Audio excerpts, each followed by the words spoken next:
Flip, flip, flip.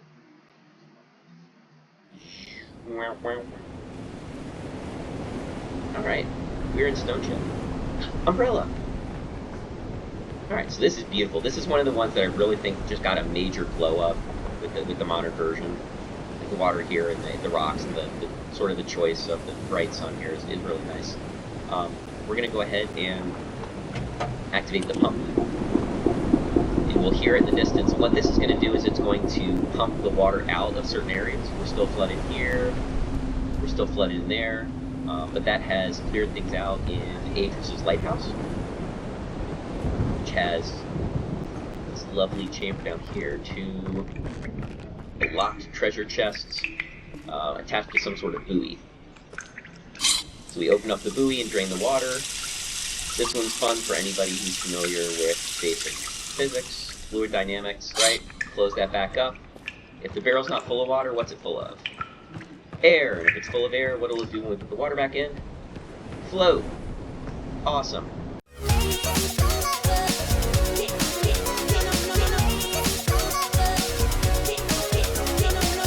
One thing Myst does that makes you feel very smart for solving what are, admittedly many times, pretty rudimentary puzzles. They're just packaged in an extremely obscure manner, which I love. I love that it's, because it really does give you that sense of aha, that you usually only get with good murder mystery.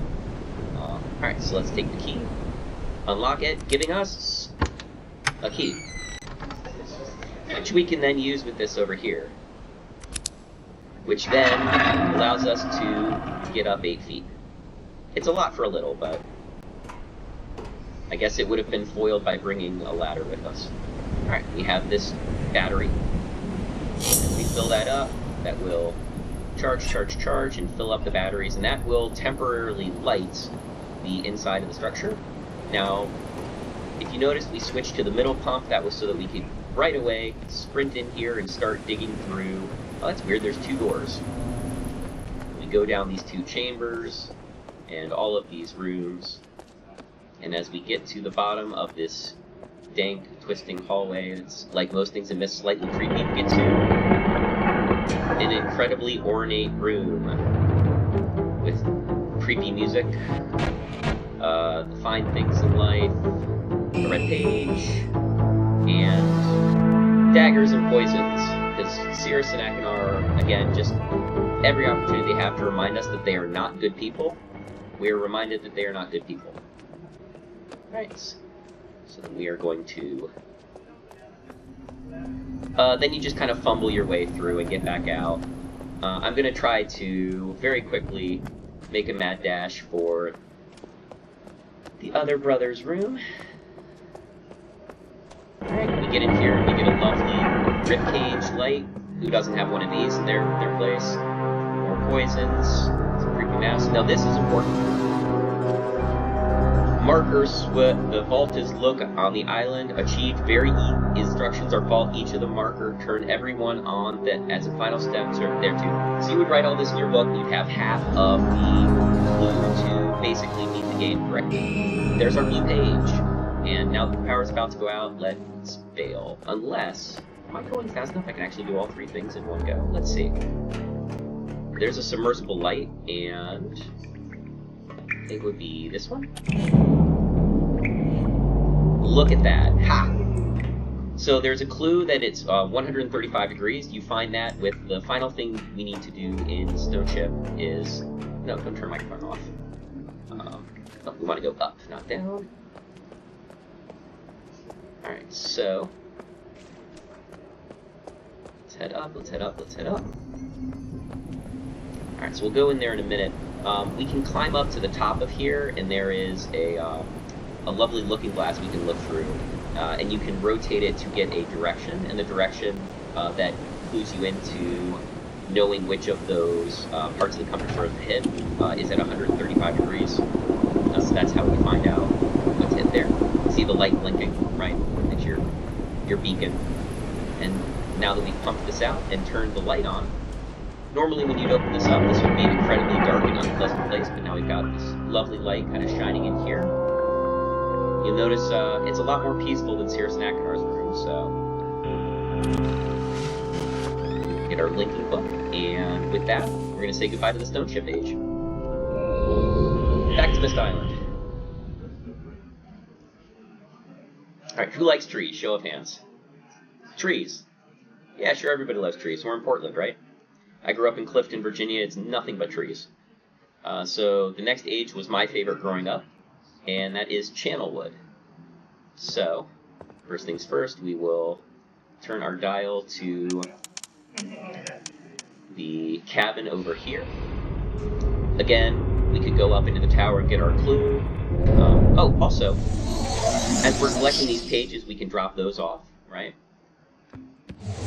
Here's your pages, gentlemen. We can keep dropping those in, and if we wanted to, we could drop in and we get slightly less static emissions in return.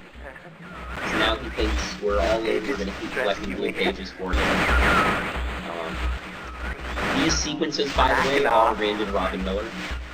Rand plays both Akinar and Atris, and Robin plays Cirrus. To be complete.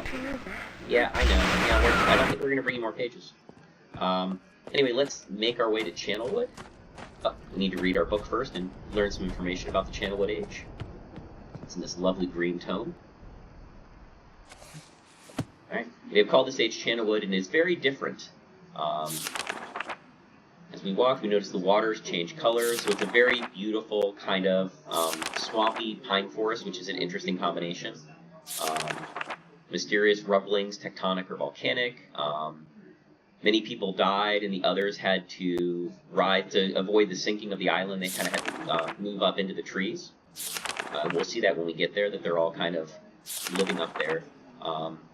They've lived in the world for months. Atris talks about his relationship with his wife Catherine and his sons Cirrus and Akinar. This is a very personal age. If you read through it, you learn a lot about the relationship he has with them, the plans for kind of the structures they've built in the trees, how it's powered by the windmill, the bridges that they have, the bridges they intend to build, and those are clues for when we get down there, kind of how to traverse through Channelwood.